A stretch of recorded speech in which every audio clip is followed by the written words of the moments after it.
Bom dia, primeiro ano. Vamos retornar aqui no nosso livro, né? Nós estamos falando sobre Luís Vaz de Camões e nós vamos falar agora da épica camoniana. Dentro dele, os Lusíadas. Está na página 11 do livro de vocês. Então, aí foi uma das principais obras do Renascimento, né? É a epopeia Os Lusíadas.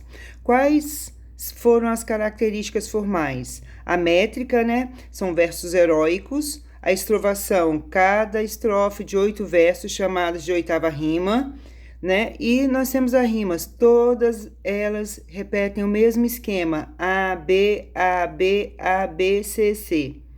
As características. Qual é o assunto dessa obra? Eles vão falar sobre o quê? Sobre os feitos heróicos de Portugal, né? Os grandes feitos daquele povo. Qual é o núcleo, né, disso? Qual é o centro disso? É a narração da viagem de 1497 que Vasco da Gama faz. Para onde que foi? Para as Índias, o caminho que ele traçou para as Índias. O herói, diferentemente dos seus heróis clássicos, os Lusíadas celebram um herói coletivo, ou seja, o Vasco da Gama é o porta-voz de todo o povo português, como se ele fosse a representação, tá, do coletivo de toda a nação portuguesa. A estrutura, né, ela tem uma introdução, né, que aí nessa introdução tem 3 partes que ele vem: a proposição, a invocação e a dedicatória. A proposição, o que ele faz? Ele se propõe a cantar, né? Ele vai cantar os feitos dos navegadores lusitanos, ou seja, dos navegadores portugueses. Todo o desbravamento, toda a luta, todo o empenho, né? Tudo aquilo que fizeram para chegar aonde chegaram. Dentro disso aí, depois eles têm o quê? A invocação. Ele pede licença, como se ele falasse, conversasse com as ninfas do rio Tejo, as Tágides, né? Pedindo inspiração. Além dele pedir autorização, ele pede inspiração para fazer uma coisa bem feita, para cantar isso e não esquecer de ninguém, né? Ele precisa de estilo, ele precisa de como se diz, ele precisa de ter uma inspiração maior, ele precisa de algo grande para fazer isso, né? E depois nós temos a narração, né? Como é uma epopeia clássica, que nós estamos falando lá de 1400, 1500, né? Nós estamos falando dessa época, né? Ele começa aqui pelos acontecimentos. Então, ele vai narrando tudo e dentro disso ele vai falando sobre a navegação no Rio Índico, né? Ele invoca os deuses. Vamos lá. Aí depois nós temos o quê? O epílogo.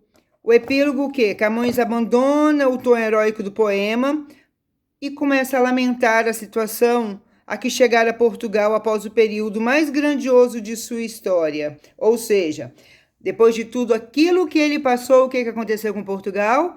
Ele vai e fica, né? Ele perde o poderio dele. Que nós vimos isso aí. Então, isso aí, nós vemos lá, né, na releitura, a estrofe da proposição, a voz poética, compara o assunto do poema com os da narrativa e epopeias antigas. Porque, segundo o texto, os heróis lusitanos são superiores aos heróis antigos, né? Por que ele fala isso? Porque os heróis portugueses fizeram o quê? Eles realizaram a maior aventura marítima até então. Então, eles foram os melhores. Por quê? Porque nunca ninguém tinha se arriscado tanto. E eles se propuseram a fazer um novo caminho.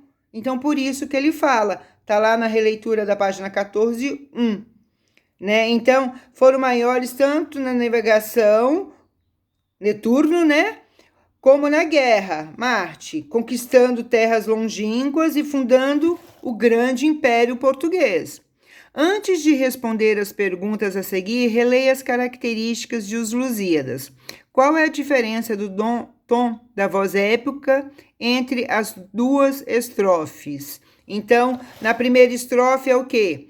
Tem um tom exaltando, vibrando, glorificando os heróis e seus feitos, como próprio de um poema heróico. E na segunda, Lembra que eu falei para vocês no final? Como que é? É um tom de desânimo, de tristeza, de melancolia. Qual é a expressão usada pelo poeta na estrofe 3 do canto 1, que indica o verdadeiro herói do poema? Qual que é? É a expressão peito ilustre e lusitano, tá vendo? O poeta propõe a cantar a bravura, né? Aquilo que bate no peito, eu sou bravo, eu sou herói do quê? Do povo, de todo o povo português, né? O herói coletivo dentro deste poema. Ao longo do poema, Camões exaltou a história dos portuguesa e celebrou os grandes feitos dos seus heróis, mas encerra a narração com o retorno de Vasco da Gama a Lisboa. Considerando tudo isso aí, né? Como que nós podemos narrar? O que Camões narrou na realidade? Camões não narrou a história posterior à viagem de Vasco da Gama, porque era após a constituição do Império Ultramarino, iniciou-se a lenta decadência de Portugal, a partir de então dominada pela cobiça e mergulhada na tristeza. A pátria não lhe oferece mais razões para continuar o canto de glorificação. Depois de tudo que ele narrou, de tudo que ele falou, tá vendo o que aconteceu? Ele se decepciona. Entenderam? Aí nós estamos na página 15.